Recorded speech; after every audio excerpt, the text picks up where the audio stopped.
Dracula by Bram Stoker. Chapter 1. Jonathan Harker's Journal. 3 May. Bistritz. Left Munich at 8:35 p.m. on 1st May.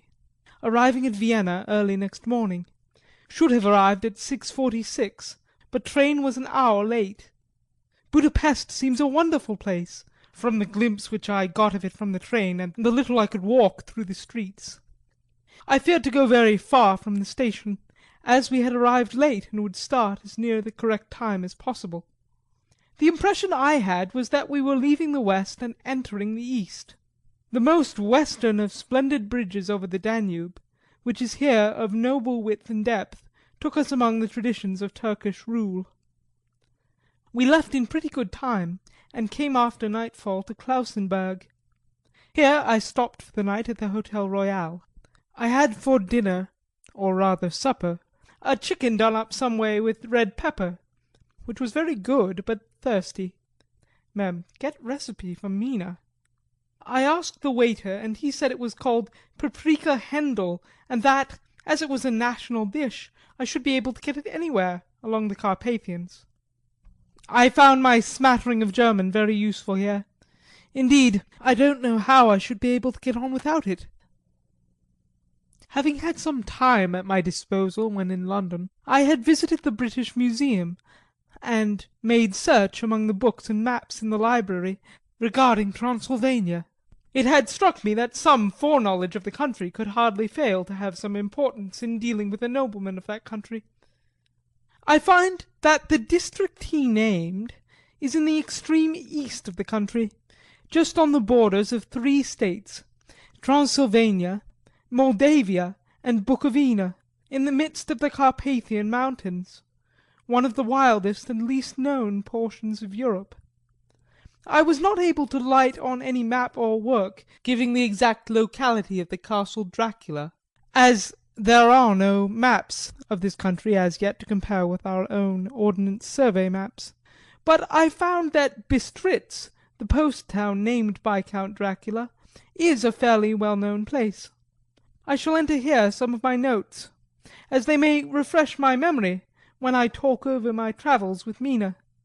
In the population of Transylvania there are 4 distinct nationalities: Saxons in the south, and mixed with them the Wallachs, who are the descendants of the Dacians, Magyars in the west, and Sukhaes in the east and north. I am going among the latter, who claim to be descended from Attila and the Huns. This may be so, for when the Magyars conquered the country in the 11th century they found the Huns settled in it. I read that every known superstition in the world is gathered into the horseshoe of the Carpathians, as if it were the centre of some sort of imaginative whirlpool. If so, my stay may be very interesting. I must ask the Count all about them. I did not sleep well, though my bed was comfortable enough, for I had all sorts of queer dreams. There was a dog howling all night under my window, which may have had something to do with it, or it may have been the paprika, for I had to drink up all the water in my carafe, and was still thirsty. Towards morning I slept and was wakened by the continuous knocking at my door, so I guess I must have been sleeping soundly then. I had for breakfast more paprika, and a sort of porridge of maize flour which they said was mamaliga, and eggplant stuffed with forcemeat, a very excellent dish, which they call impletata. Get recipe for this also. I had to hurry breakfast, for the train started a little before 8, or rather it ought to have done so, for after rushing to the station at 7:30 I had to sit in the carriage for more than an hour before we began to move. It seems to me that the further east you go the more unpunctual are the trains. What ought they to be in China? All day long we seemed to dawdle through a country which was full of beauty of every kind. Sometimes we saw little towns or castles on the top of steep hills, such as we see in old missals. Sometimes we ran by rivers and streams, which seemed from the wide stony margin on each side of them to be subject to great floods. It takes a lot of water, and running strong, to sweep the outside edge of a river clear. At every station there were groups of people, sometimes crowds, and in all sorts of attire. Some of them were just like the peasants at home, or those I saw coming through France and Germany, with short jackets and round hats and home-made trousers, but others were very picturesque. The women looked pretty, except when you got near them, but they were very clumsy about the waist. They had all full white sleeves of some kind or other, and most of them had big belts with a lot of strips of something fluttering from them like the dresses in a ballet, but of course there were petticoats under them. The strangest figures we saw were the Slovaks, who were more barbarian than the rest, with their big cowboy hats, great baggy dirty white trousers, white linen shirts, and enormous heavy leather belts, nearly a foot wide, all studded over with brass nails. They wore high boots with their trousers tucked into them, and had long black hair and heavy black moustaches. They are very picturesque, but do not look prepossessing. On the stage they would be set down at once as some sort of old Oriental band of brigands. They are, however, I am told, very harmless, and rather wanting in natural self-assertion.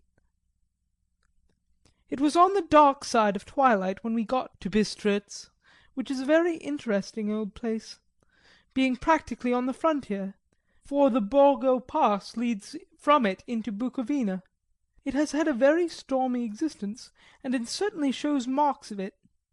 50 years ago a series of great fires took place, which made terrible havoc on 5 separate occasions. At the very beginning of the 17th century it underwent a siege of 3 weeks and lost 13,000 people, the casualties of war proper being assisted by famine and disease. Count Dracula had directed me to go to the Golden Krone Hotel, which I found to my great delight to be thoroughly old-fashioned, for of course I wanted to see all I could of the ways of the country. I was evidently expected, for when I got near the door I faced a cheery-looking elderly woman in the usual peasant dress, white undergarment with a long double apron front and back, of coloured stuff fitting almost too tight for modesty. When I came close she bowed and said, "The Herr Englishman?" "Yes," I said, "Jonathan Harker." She smiled and gave some message to an elderly man in white shirt-sleeves, who had followed her to the door. He went, but immediately returned with a letter. "My friend, welcome to the Carpathians. I am anxiously expecting you. Sleep well tonight. At 3 tomorrow the diligence will start for Bukovina. A place on it is kept for you. At the Borgo Pass my carriage will await you and will bring you to me. I trust that your journey from London has been a happy one, and that you will enjoy your stay in my beautiful land. Your friend, Dracula." 5 May. The Castle. The grey of the morning has passed, and the sun is high over the distant horizon, which seems jagged, whether with trees or hills I know not, for it is so far off that big things and little are mixed. I am not sleepy, and as I am not to be called till I awake, naturally I write till sleep comes. There are many odd things to put down, and lest who reads them may fancy that I dined too well before I left Bistritz, let me put down my dinner exactly. I dined on what they call robber steak, bits of bacon, onion, and beef, seasoned with red pepper, and strung on sticks and roasted over the fire, in simple style of the London cat's meat. The wine was golden Mediasch, which produces a queer sting on the tongue, which is, however, not disagreeable. I had only a couple of glasses of this, and nothing else. When I got on the coach the driver had not taken his seat, and I saw him talking to the landlady. They were evidently talking of me, for every now and then they looked at me, and some of the people who were sitting on the bench outside the door came and listened, and then looked at me, most of them pityingly. I could hear a lot of words often repeated, queer words, for there were many nationalities in the crowd, so I quietly got my polyglot dictionary from my bag and looked them out. I must say they were not cheering for me, for amongst them were Ordog, Satan, Pokol, Hell, Stragoica, Witch, Vrolok, and Vulkozlak. Both mean the same thing, one being Slovak and the other Servian, for something that is either werewolf or vampire. Ma'am, I must ask the Count about these superstitions. When we started, the crowd round the inn door, which had by this time swelled to a considerable size, all made the sign of the cross and pointed two fingers towards me. With some difficulty I got a fellow passenger to tell me what they meant. He would not answer at first, but on learning that I was English, he explained that it was a charm or guard against the evil eye. This was not very pleasant for me, just starting for an unknown place to meet an unknown man. But everyone seemed so kind-hearted and so sorrowful and so sympathetic that I could not but be touched. I shall never forget the last glimpse which I had of the inn yard and its crowd of picturesque figures, all crossing themselves as they stood round the wide archway, with its background of rich foliage of oleander and orange trees in green tubs clustered in the centre of the yard. Then our driver, whose wide linen drawers covered the whole front of the box seat, Gotza they call them, cracked his big whip over his 4 small horses which ran abreast, and we set off on our journey. I soon lost sight and recollection of ghostly fears in the beauty of the scene as we drove along, although had I known the language, or rather languages, which my fellow passengers were speaking, I might not have been able to throw them off so easily. Before us lay a green sloping land full of forests and woods, with here and there steep hills, crowned with clumps of trees or with farmhouses, the blank gable end to the road. There was everywhere a bewildering mass of fruit blossom apple, plum, pear, cherry. As we drove by, I could see the green grass under the trees spangled with the fallen petals. In and out among these green hills of what they call here the Mittel land ran the road, losing itself as it swept round the grassy curve, or was shut out by the straggling ends of pine woods, which here and there ran down the hillsides like tongues of flame. The road was rugged, but still we seemed to fly over it with a feverish haste. I could not understand then what the haste meant, but the driver was evidently bent on losing no time in reaching Bogo Prund. I was told that this road is in summer time excellent, but that it had not yet been put in order after the winter snows.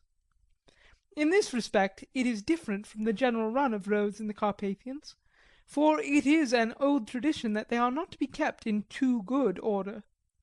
Of old the hospodars would not repair them lest the Turk should think that they were preparing to bring in foreign troops, and so hasten the war, which was always really at loading point. Beyond the green swelling hills of the Mittel land rose mighty slopes of forest up to the lofty steeps of the Carpathians themselves.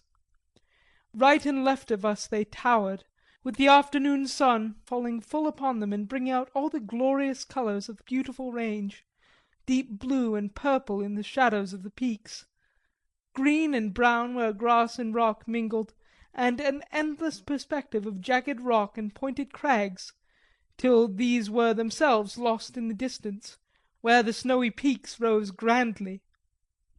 Here and there seemed mighty rifts in the mountains, through which, as the sun began to sink, we saw now and again the white gleam of falling water.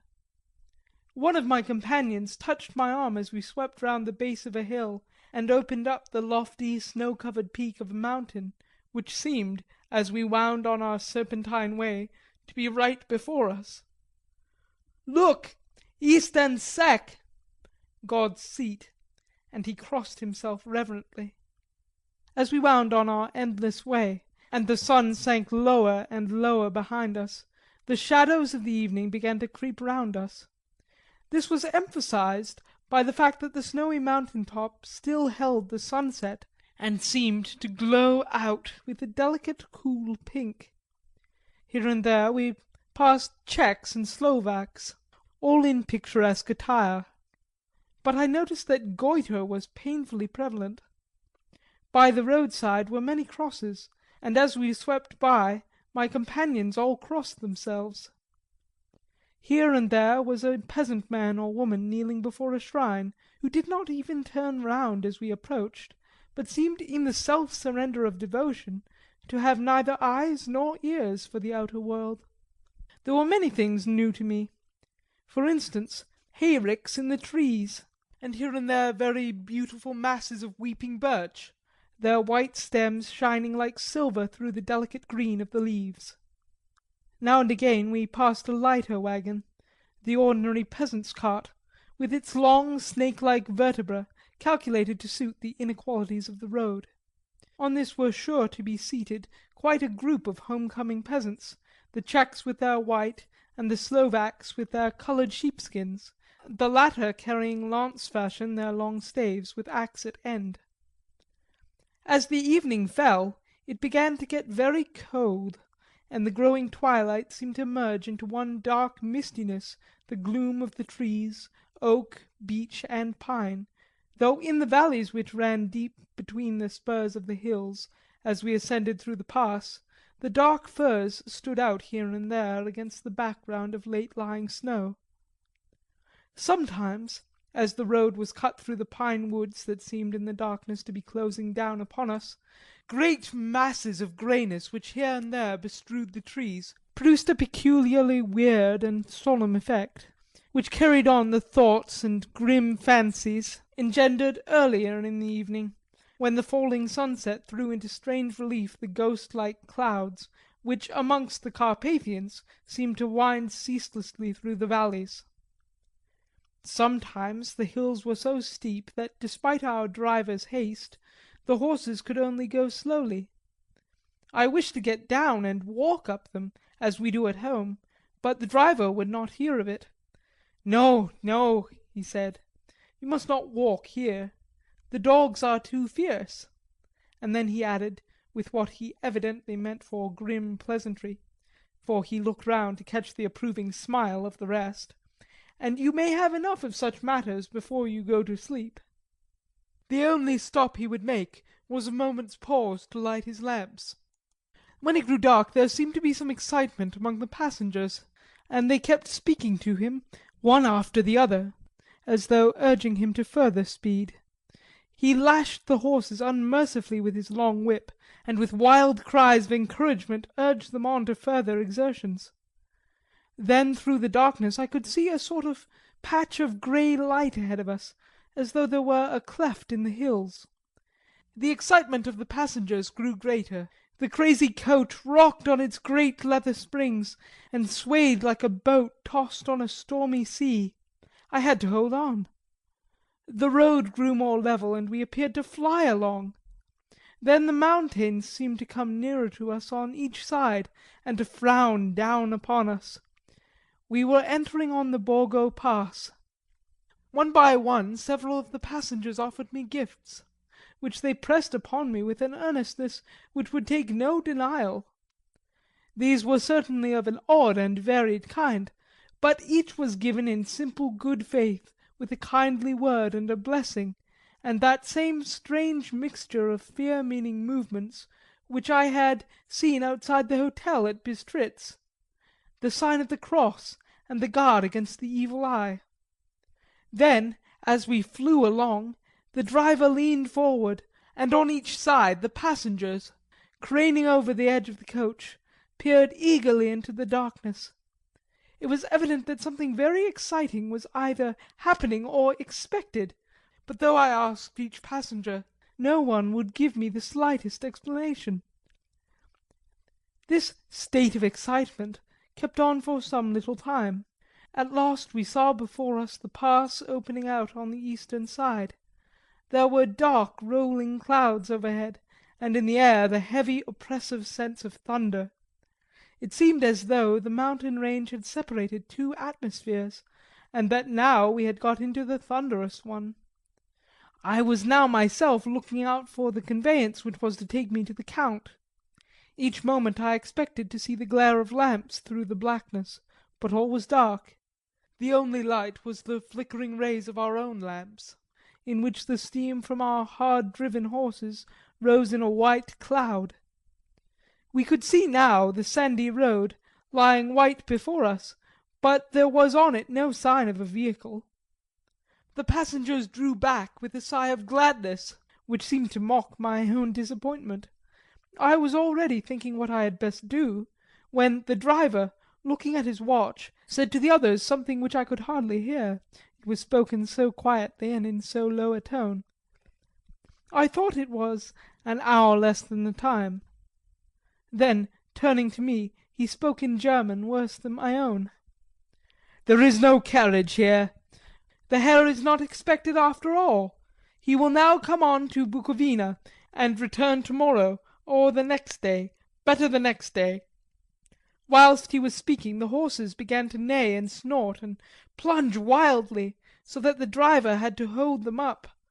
Then, amongst a chorus of screams from the peasants, and a universal crossing of themselves, a calèche with 4 horses drove up behind us, overtook us, and drew up beside the coach.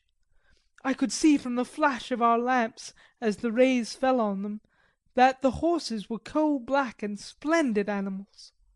They were driven by a tall man, with a long brown beard and a great black hat, which seemed to hide his face from us. I could only see the gleam of a pair of very bright eyes, which seemed red in the lamplight, as he turned to us. He said to the driver, "You are early tonight, my friend." The man stammered in reply, "The English Herr was in a hurry." To which the stranger replied, "That is why, I suppose, you wished him to go on to Bukovina. You cannot deceive me, my friend. I know too much, and my horses are swift." As he spoke he smiled, and the lamplight fell on a hard-looking mouth, with very red lips and sharp-looking teeth as white as ivory. One of my companions whispered to another the line from Burger's Lenore, "Denn die Toten reiten schnell," for the dead travel fast. The strange driver evidently heard the words, for he looked up with a gleaming smile. The passenger turned his face away, at the same time putting out his 2 fingers and crossing himself. "Give me the Herr's luggage," said the driver, and with exceeding alacrity my bags were handed out and put in the calèche. Then I descended from the side of the coach. As the calèche was close alongside, the driver helping me with a hand which caught my arm in a grip of steel, his strength must have been prodigious. Without a word he shook his reins, the horses turned, and we swept into the darkness of the pass. As I looked back, I saw the steam from the horses of the coach by the light of the lamps, and projected against it the figures of my late companions crossing themselves. Then the driver cracked his whip and called to the horses, and off they swept on their way to Bukovina. As they sank into the darkness, I felt a strange chill and a lonely feeling come over me. But a cloak was thrown over my shoulders, and a rug across my knees, and the driver said, in excellent German, "The night is chill, mein Herr, and my master the Count bade me take all care of you. There is a flask of Slivovitz, the plum brandy of the country, underneath the seat, if you should require it." I did not take any, but it was a comfort to know it was there all the same. I felt a little strangely, and not a little frightened. I think had there been any alternative I should have taken it, instead of prosecuting that unknown night journey. The carriage went at a hard pace straight along, then we made a complete turn, and went along another straight road. It seemed to me that we were simply going over and over the same ground again, and so I took note of some salient point, and found that this was so. I would have liked to have asked the driver what this all meant, but I really feared to do so, for I thought that, placed as I was, any protest would have had no effect, in case there had been an intention to delay. By and by, however, As I was curious to know how time was passing, I struck a match and by its flame looked at my watch. It was within a few minutes of midnight. This gave me a sort of shock, for I suppose the general supposition about midnight was increased by my recent experiences. I waited with a sick feeling of suspense. Then a dog began to howl somewhere in a farmhouse far down the road, a long, agonized wailing, as if from fear. The sound was taken up by another dog, and then another and another, till, borne on the wind, which now sighed softly through the pass, a wild howling began, which seemed to come from all over the country, as far as the imagination could grasp it through the gloom of the night. At the first howl the horses began to strain and rear, but the driver spoke to them soothingly and they quieted down, but shivered and sweated as though after a runaway from sudden fright. Then, far off in the distance, from the mountains on each side of us, began a louder and a sharper howling, that of wolves, which affected both the horses and myself in the same way, for I was minded to jump from the caleche and run, whilst they reared again and plunged madly, so that the driver had to use all his great strength to keep them from bolting. In a few minutes, however, my own ears got accustomed to the sound, and the horses so far became quiet that the driver was able to descend and to stand before them. He petted and soothed them, and whispered something in their ears, as I have heard of horse-tamers doing, and with extraordinary effect, for under his caresses they became quite manageable again, though they still trembled. The driver again took his seat, and shaking his reins, started off at a great pace. This time, after going to the far side of the pass, he suddenly turned down a narrow roadway which ran sharply to the right. Soon we were hemmed in with trees, which in places arched right over the roadway till we passed as through a tunnel. And again great frowning rocks guarded us boldly on either side. Though we were in shelter we could hear the rising wind, for it moaned and whistled through the rocks, and the branches of the trees crashed together as we swept along. It grew colder and colder still, and fine powdery snow began to fall, so that soon we and all around us were covered with a white blanket.